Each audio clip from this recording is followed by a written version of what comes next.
Sir మా శరతన్న గారు చెప్పిన ఏకీభవిస్తూ 2009లో వీళ్ళు జేఏసీ రూపంలో ఎంటర్ అయినారు. ఏంటంటే ఆ రోజు 1-2 పార్టీలే కొట్లాడితే మేము ఎట్లా రావాలి, వేరే వేరే జెండాలంటే కామన్ ప్లాట్ఫామ్ ఒకటి క్రియేట్ చేయాలని చెప్పి ఆనాడున్న రాజకీయ పార్టీ నాయకులు కేసీఆర్, జానారెడ్డి, మిగతా అందరి నాయకులు కూడా కలిసి కూర్చొని ఒక చర్చ చేసి కామన్ ప్లాట్ఫామ్ క్రియేట్ చేశారు.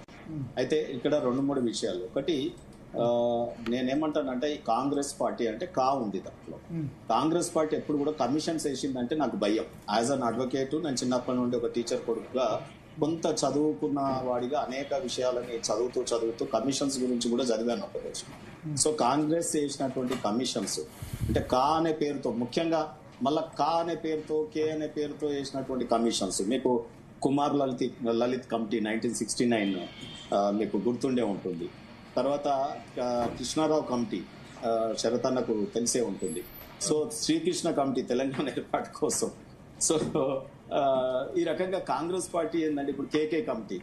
సో నేనేమంటున్నా అంటే, సరే విద్యలో కొఠారి కమిషన్ వేసినారు, అవి కూడా ఏమి ఇంప్లిమెంట్ అది వేరే సబ్జెక్ట్. తెలంగాణ రిలేటెడ్ చెప్పాను నేను, బీసీ సామాజిక అంశం మీద చెప్పాను.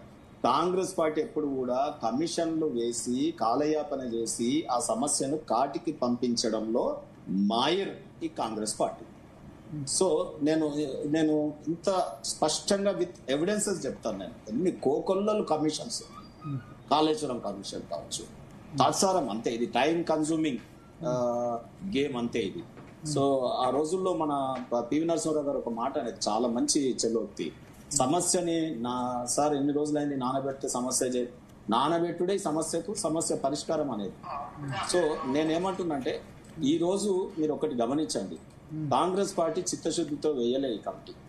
డెఫినెట్ గా శరతన్న లేవనెత్తిన అభ్యంతరాలు మమ్మల్ని తర్వాత ఉద్యమకారులుగా కూడా ఈ రోజు దానికి ఏంటి మొడాలిటీస్ ఏంటి, గైడ్ లైన్స్ రూపొందించడానికి రాజకీయ పరమైన చర్చలు ఏంటి, ఇది నుమాయిష్ కాకపోతే మంచిదే కదా. అఖిలపక్ష సమావేశం పిలవడం మంచిదే, అంతకంటే ఎక్కువ ఏం చేస్తారు? అన్ని రాజకీయ పార్టీలు పిలిచి ఒపీనియన్ తీసుకోవడం. అఖిలపక్షం తీసుకోకపోతేనేమో ఎవరు ఒపీనియన్ తీసుకోలేదంటారు, తీసుకుంటేనేమో రాజకీయ పార్టీలు ఎందుకు పిలిచారంటారు.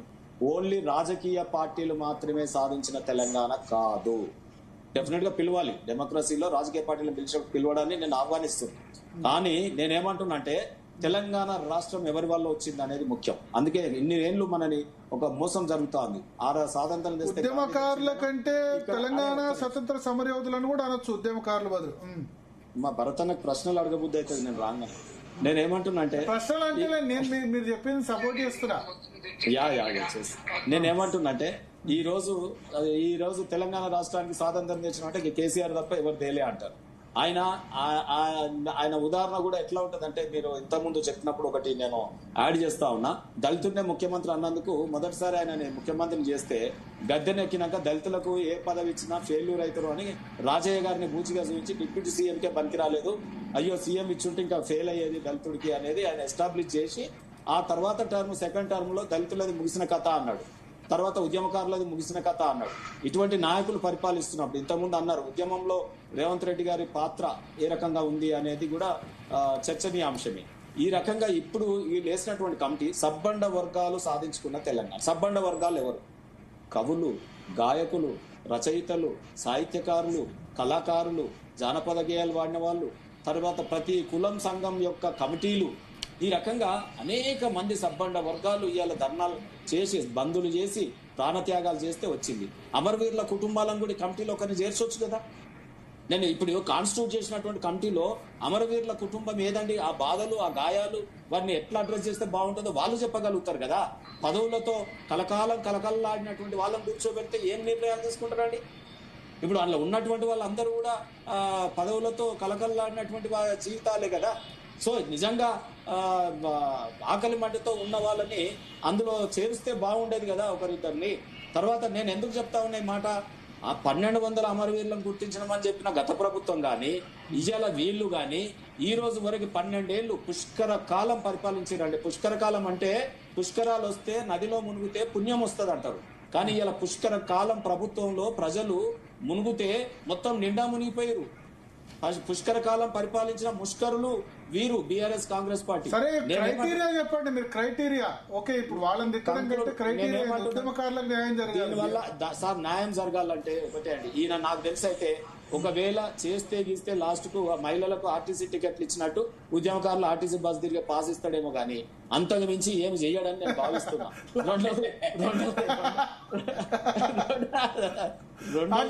దానిలో కూడా మహిళా ఉద్యమకారులు ఎట్లా కొట్టుకుపోతారు ఇక అవుతుంది. మహిళా ఉద్యమకారులకు అవసరం లేదు ఇక పాస్, మహిళల కింద ఉద్యమకారుల కింద. తర్వాత ఆర్టీసీ దివాలా తీసి ప్రైవేట్ పరం అయితే నేను ఇచ్చిన స్వాతంత్ర కాలం నేనేం చేయాలో పోయిందాడు.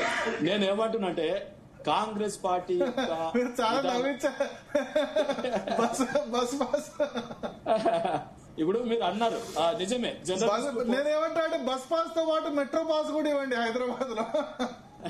ఇచ్చేదే లేదంటే ఫ్రీ బస్ లా కనీసం. సార్ మీ జర్నలిస్టులకు ఇల్లు ఇచ్చినట్టే ఉంటది ఈ రోజు వరకు. మీరు అడుగుతూనే ఉంటారు ప్రతి మీటింగ్ లో. పాపం జర్నలిస్టులు ప్రశ్నించేవారు అడుగుతా ఉన్నారు ఇన్నేళ్ల నుంచి. గత 10 ఏళ్లలో చేయలే, ఈ 2 ఏళ్లలో చేయలే. ఇదే గట్లనే ఉంటది. నేనేమంటున్నా, మీరు అన్నారు జర్నలిస్టులు పోరాటం ఫ్రీ బస్ పాస్ ఇచ్చేస్తారా లాస్ట్ కు? బస్ పాస్ సార్ ఇప్పుడు జర్నలిస్ట్ మీరు చెప్పండి సార్. జర్నలిస్టులకు సంబంధించి ఆ అంశాన్ని సుప్రీంకోర్టులో పోరాటం చేసింది ఎవరు? భారతీయ జనతా పార్టీ లేకపోతే కేసీఆర్ గారా? మీరు చెప్పండి.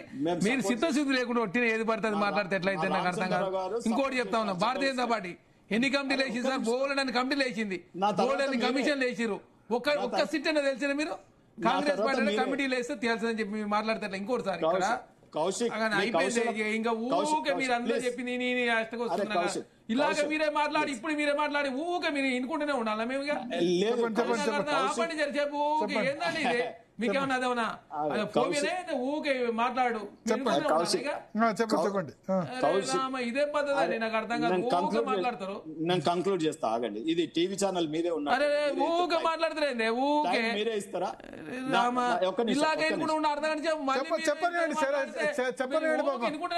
చరణ్ కౌశిక్ గారు చెప్పండి. చెప్పండి మీరే చెప్పండి. వి ప్రకాష్ గారు కూడా జాయిన్ అయ్యారు ఫోన్ ఇన్ లో.